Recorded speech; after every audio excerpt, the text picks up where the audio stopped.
siapapun pemimpinnya, Siap. siapapun bupatinya, Siapa? PKL itu tidak akan lepas dari kebijakan dari pimpinan tersebut. Tidak harus kota itu indah tanpa PKL. Karena PKL itu cara rakyat untuk bertahan hidup. Karena maraknya PKL itu berangkat dari ketidakmampuan pemerintah untuk membuka lapangan pekerjaan. Pemerintah ini tidak boleh hanya berhenti dalam penertiban saja, namun juga harus ada pemberdayaan. Keseriusan pemerintah dalam pemberdayaan PKL ini melekat dengan sebuah anggaran. Iya. Artinya satu PKL yang biaya produksi dan juga membayar karyawan kurang lebih 100 juta, satu PKL ini. Karena belanja daging kan, Iya. belanja tepung, belanja ini, itu 100 juta. Satu PKL. Kalau setiap PKL ada pengeluaran seperti itu, 250 PKL, berapa miliar uang yang berputar di kabupaten kita?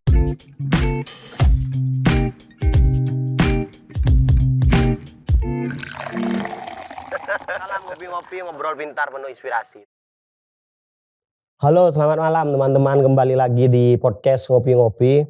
Kali ini saya merasa sangat senang karena bisa menghadirkan seorang bintang tamu yang sekitar setahun yang lalu pernah datang juga di podcast Ngopi-Ngopi. Kita kasih judul Pahlawan PKL, yaitu Cak Mukhlis. Assalamualaikum Cak. Siap. Makasih Cak sudah mau mampir di Ngopi-Ngopi kali ini. Ya, Dan kali ini sangat penting teman-teman podcast kita karena melibatkan hal-hal yang bersifat sosial.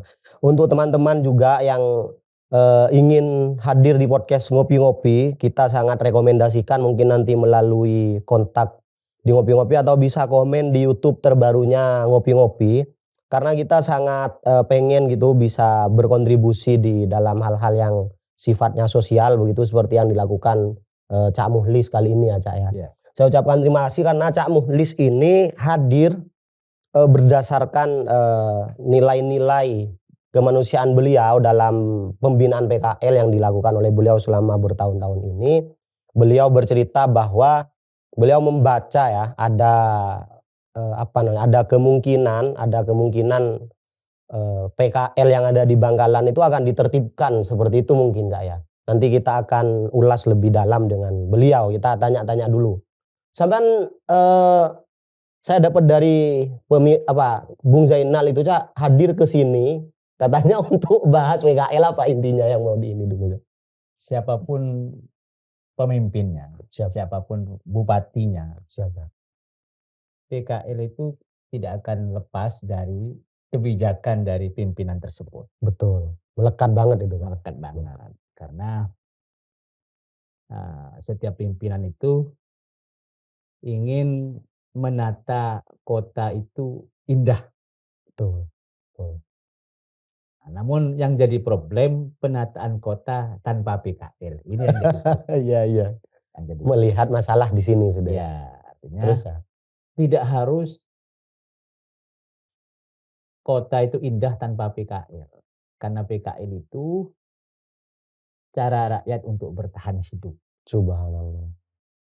Jadi persepsi bahwa PKL itu atau orang jualan merusak keindahan kota itu tidak bisa dianggap sangat benar juga ya itu. Ya, karena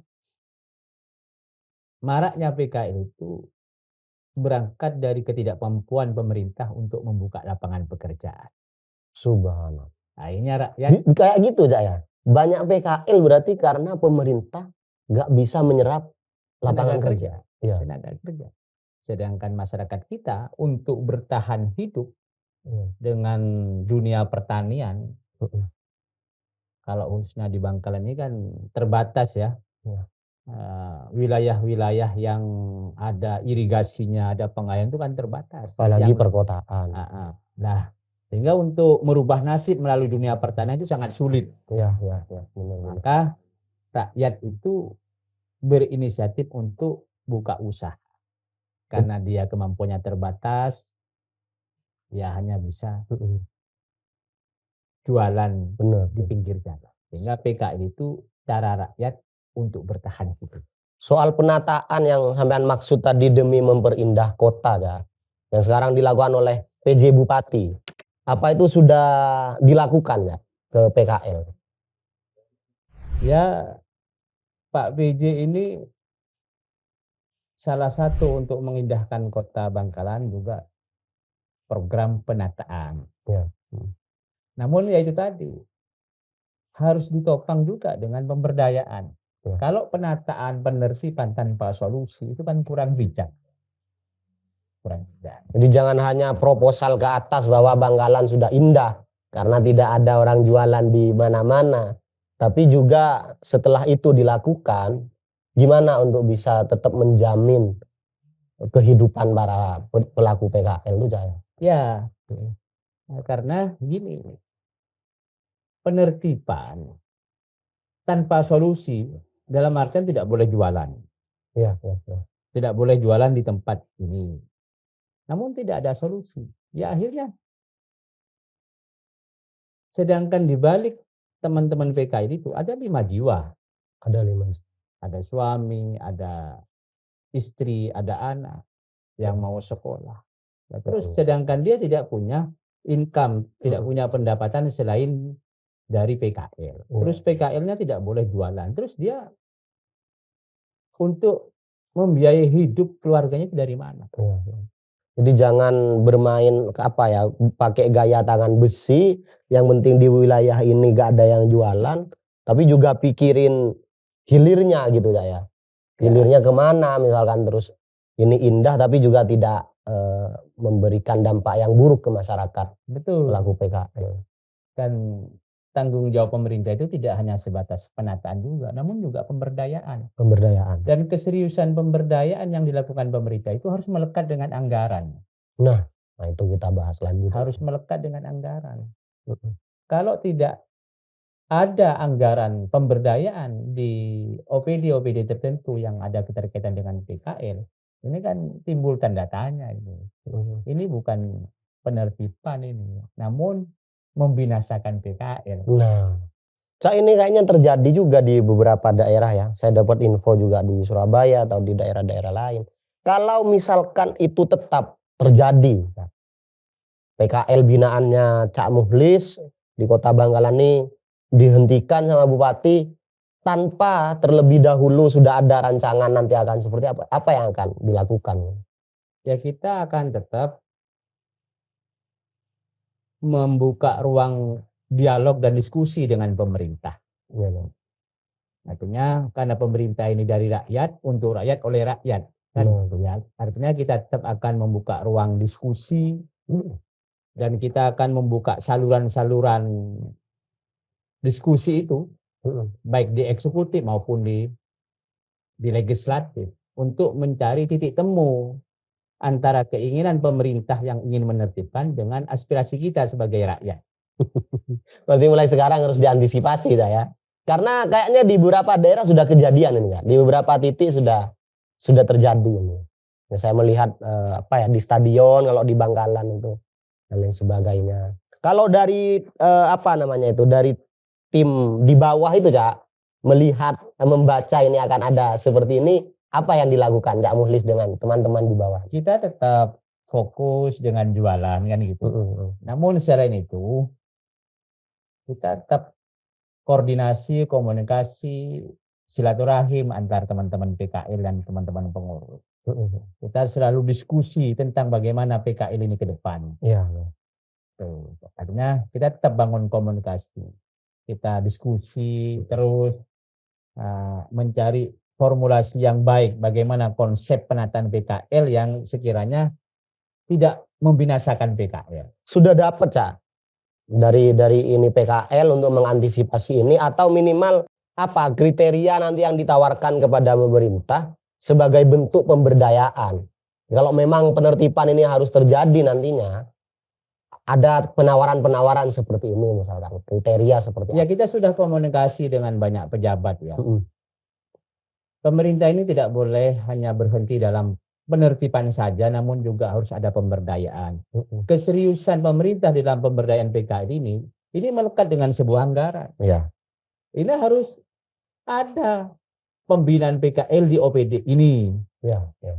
Ada anggaran bantuan modal dinas seperti koperasi. Nah. Ada bantuan rombong. Ini juga harus melekat anggaran. Ya. Nah, kalau pemerintah mau menertibkan, terus mau melakukan pembinaan dan pemberdayaan, namun tidak melekat dengan sebuah anggaran, ini kan kita mempertanyakan, serius enggak pemerintah ini untuk melakukan pemberdayaan kita? Iya. Benar-benar. Lo kata orang Madura, lo bisa model mentada modal. Benar-benar.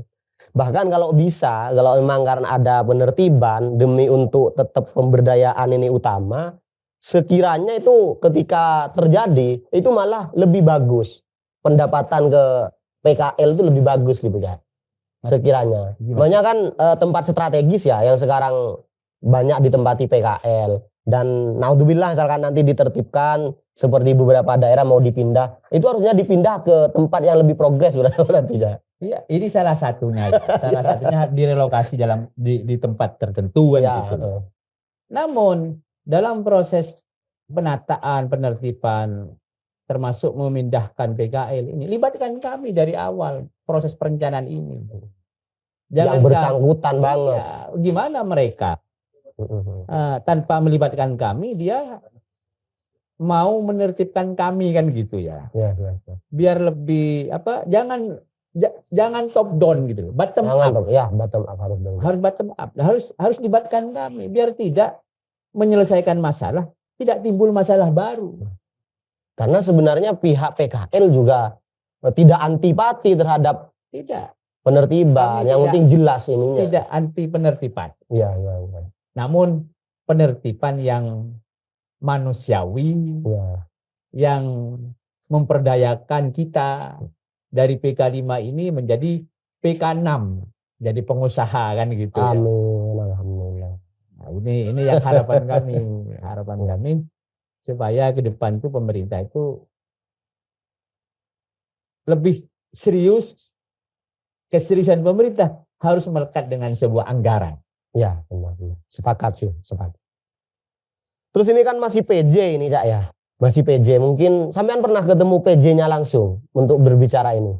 Ya, kita ketemu dengan PJ, dialog dengan PJ dan Pak PJ sebenarnya punya itikat baik. Oh, alhamdulillah. Untuk penertiban yang tidak merugikan terhadap PKL. Iya. Namun kita menunggu kan gitu. Ya, menunggu keseriusannya itu kan juga programnya kan harus jelas. Ya. Pemberdayaannya itu di mana? Apalagi kan bentar lagi ini pilkada ini ya, di tahun ini juga.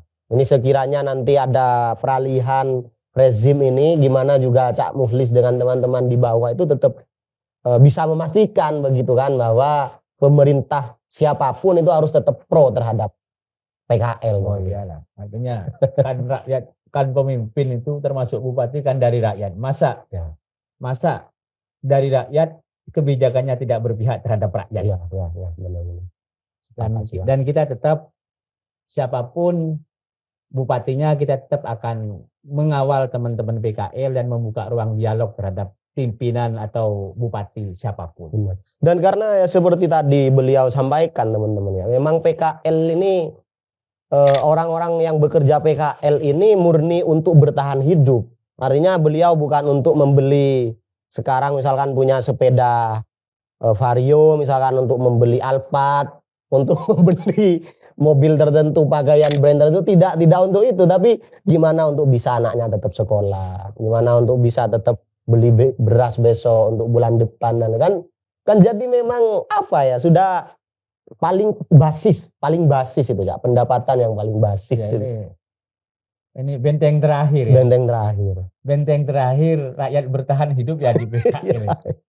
Aduh ya Allah, untuk menghidupi keluarga. Jadi mohon banget untuk para pemangku kebijakan itu untuk benar-benar memikirin PKL ya, karena ini juga orang sudah ngalah selalu, ini sudah gak ada serapan tenaga kerja, ini hanya dilakukan PKL ini.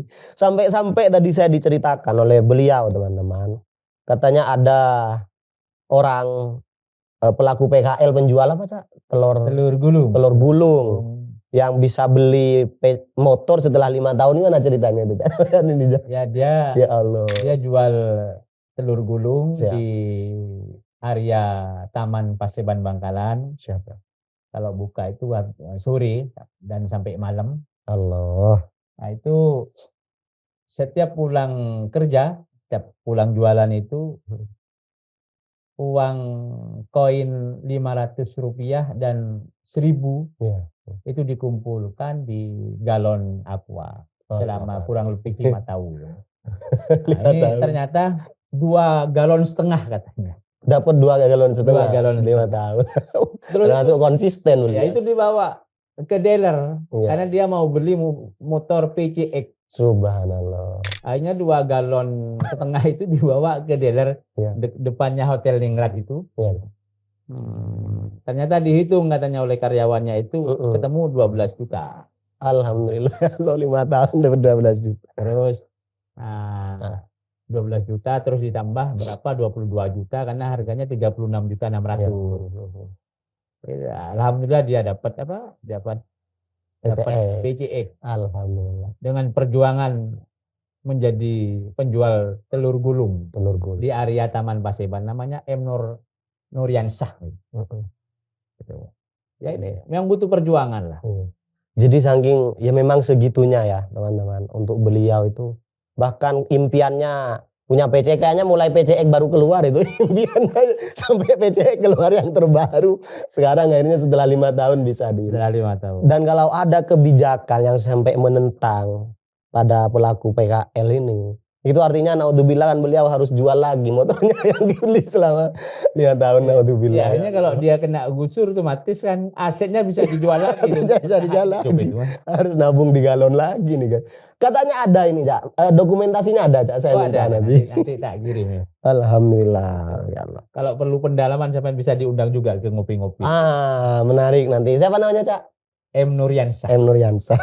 Ya Allah. Nah, itu jual telur gulung di area Paseban sore sampai malam.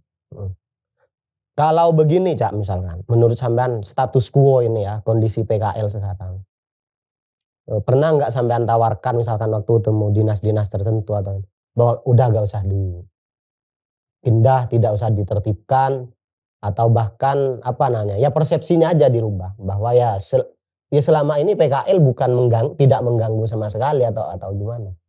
Saya dari awal saya tidak anti dengan penertiban ya. Namun tolong konsep penertiban pemerintah itu seperti apa? Ya. Mari kita diskusi, dialog. Ya.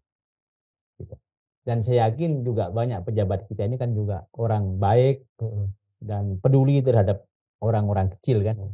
Jadi kebijakannya itu jadi win-win solution begitu. Ya artinya kita cari titik temu. Cari titik temu. Jangan hanya sebatas penertiban dan tidak jelas mau dibawa kemana teman-teman PKL. Ini bukan penertiban ini. Ini namanya membinasakan. Iya. Karena kan biasanya ya beberapa oknum misalkan ya pengen kelihatan punya prestasi yang cepat tanpa benar-benar secara komprehensif memikirkan sampai ke bawah, ke harkat hidup masyarakat gitu. Pengen dilihat, oh kota ini sukses, ininya pemerintahannya contohnya ininya bersih, nggak ada pengamen, nggak ada ini. Tapi nyatanya ya memang ya sekedar ya pakai tangan besi tadi itu, dan sangat tidak bijak lah untuk sekarang ya. Nah, itu ya kurang bijak ya. Iya. Model pemimpin seperti itu kurang bijak. Artinya konsep itu harus ada kajian dulu kan gitu. Iya. Perlu dikaji itu dampak sosial, dampak ekonominya, dampak ini juga harus dikaji. Jangan hanya sebatas ingin menertibkan, ingin menunjukkan bahwa kami mampu untuk menertibkan PKL. Namun apakah pemimpin seperti itu paham dengan jeritan rakyatnya sendiri? Berarti dia merasa sukses namun di atas penderitaan rakyatnya. Iya, sepakat. Hanya orientasi ini ya dari satu sisi. Dari satu sisi. Sehingga mari dialog dengan kami. Konsep pemerintah seperti apa? Konsep kami seperti apa? Tidak harus menang 100% di antara kita. Kita ketemu di titik mana?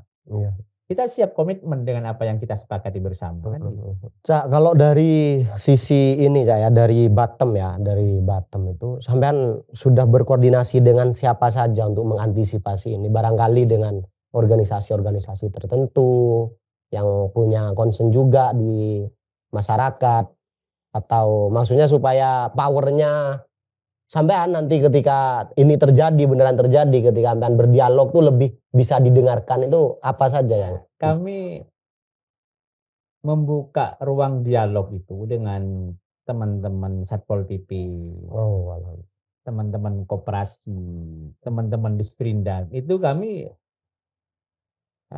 dengan melalui media. Kita ini kalau setiap malam Jumat Siap. manis itu kan satu bulan kan satu kali ya. Iya. Momen malam Jumat manis kita melaksanakan istighosah bersama.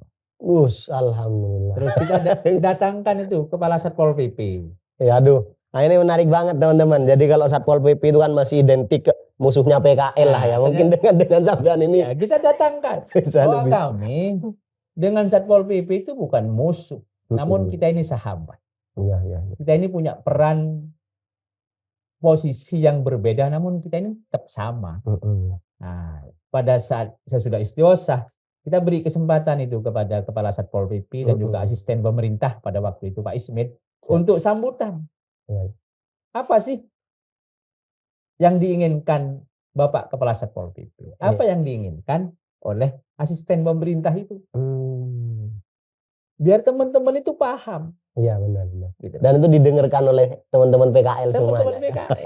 Ini kan bagian dari yaitu membuka ruang dialog, namun dengan media-media keagamaan, istighosah, namun kita datangkan bintang tamunya itu kepala Satpol PP dan juga asisten pemerintah. Jadi lebih lega gitu ya, bisa artinya ini kan bagian dari proses membuka ruang dialog, saling memahami antara satu dengan yang lain.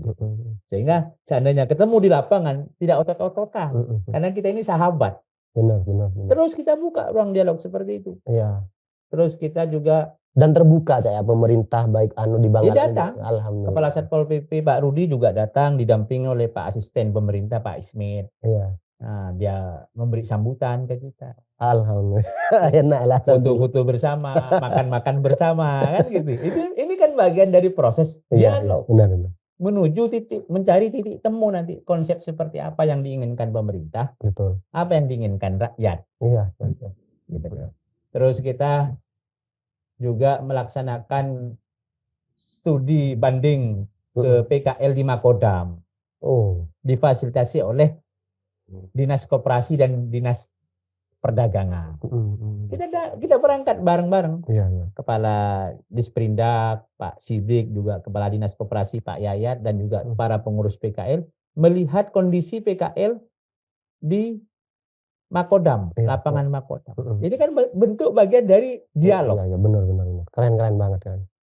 Berarti selama ini Cak, sampean kan sudah bertahun-tahun di sini nih, support dari pemerintahan dari beberapa periode ini, menurut sampean sudah keren atau masih ada yang perlu di ini Cak? Terus terang 4 tahun terakhir era relatif itu relatif sangat menghargai ya teman-teman PKL. Alhamdulillah. Menghargai, memberi ruang mereka untuk usaha, namun harus bersih, harus tertib. Alhamdulillah. 4 tahun ini banyak cerita sukses. Alhamdulillah. Teman-teman. Gimana itu Cak? Nah, artinya sebelumnya dia selalu kos, kontrak, sekarang sudah punya rumah. Aduh, sudah bisa nyicil rumah mungkin. Ya, beli tanah, habis itu bangun rumah gitu. Walaupun Cak, berarti mungkin Cak ya, kata sampean itu pindah dari PK5 ke PK6 tuh untuk pelaku PKL tuh sangat mungkin. Iya. Dan itu sudah terbukti di salah satu anggota kita, yaitu dijual es madu di depan Masjid Agung ya. Wah, saya pernah beli tuh. Iya, itu Cak. Itu sekarang sudah bisa beli toko di Seninan. Alhamdulillah. di depannya Masjid Oh Selinan. iya, di depan masjid itu Cak ya. Ya. Sudah punya tempat beliau Tempat itu. ya. Oh berarti itu yang di masjid itu ya dulu. Iya, di masjid. Ya. Sekarang sudah punya toko, beli toko kan, dan dibukain es madu di Seninan itu. Iya, alhamdulillah. Artinya awalnya PK5, sekarang sudah PK6, sudah jadi pengusaha karena sudah buka toko, beli toko. Pasti tambah semangat tuh teman-teman Terus PKL. ada teman jual pentol elit, Pentolan. itu merekrut tenaga kerja 5 orang, Ya Allah, pentol elit. pentol elit. Di mana pentol elit itu tempatnya? Saya biasanya itu beli pentol Roni ya. Pentol Pentol Roni. Roni. Itu pentol Roni itu merekrut 2 pekerja. Itu gajinya berapa itu? Di atas UMK itu. Subhanallah. Kurang lebih 4 juta. Apuh. Berarti yang kerja di pentol Roni itu karyawan ya? Karyawan. Dibayar Ya, bulanan ya? 135.000 per hari. Coba kalikan 30 hari sampean. Kan 4 juta Iya, 50.000. Ya Allah. UMK Bangkalan berapa? 19 ya? 19. Berarti kan 200 lipat ya? 2 kali lipat sudah. Nah, ya. Artinya seperti pentol Roni itu. Iya, ya. Nah, terus kalau Alhamdulillah. pentol elit itu 5 itu karyawannya. Karyawannya 5. Dan kalau saya lihat itu kurang lebih uang 100 juta. Biaya produksi dan untuk bayar karyawan. Oh, iya. Karena beli Berarti itu daging. sudah contoh-contoh yang naik kelas ya? Sudah naik kelas. Dari tadi barangkali yang beli, yang jualan telur gulung bisa beli PCX, siapa tahu berapa tahun lagi udah bisa. Ini keberpihakan pemerintah kurang lebih 4 tahun memberi ruang kepada PKL untuk berjualan, namun tetap harus bersih, menjaga kebersihan dan tertib, tidak kumuh. Ternyata itu meningkatkan kesejahteraan teman-teman PKL. Alhamdulillah ya Allah. Nah, ini seharusnya yang artinya satu PKL yang biaya produksi dan juga membayar karyawan kurang lebih 100 juta, satu PKL ini. Karena belanja daging kan, belanja tepung, belanja ini, itu 100 juta. Satu PKL. Kalau setiap PKL ada pengeluaran seperti itu, 250 PKL, berapa miliar uang yang berputar di kabupaten kita? Wush. Dan ngaruh juga ke pendapatan daerah. Ini non APBD loh. Ini yang menggerakkan ekonomi wilayah. Sudah dengan sendirinya ini. Ya, jangan-jangan bahwa kami itu sampah-sampah masyarakat. Kami juga mendukung terhadap menggerakkan ekonomi wilayah.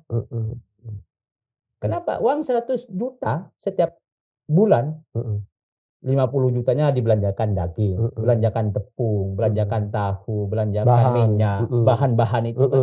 Dan itu kan berimbas terhadap toko-toko, pasar-pasar tradisional. Ya. Jangka ininya juga ke pendapatan daerah. Nah, akhirnya retribusi ekonomi wilayah bergerak, berputar. Benar. Gitu loh.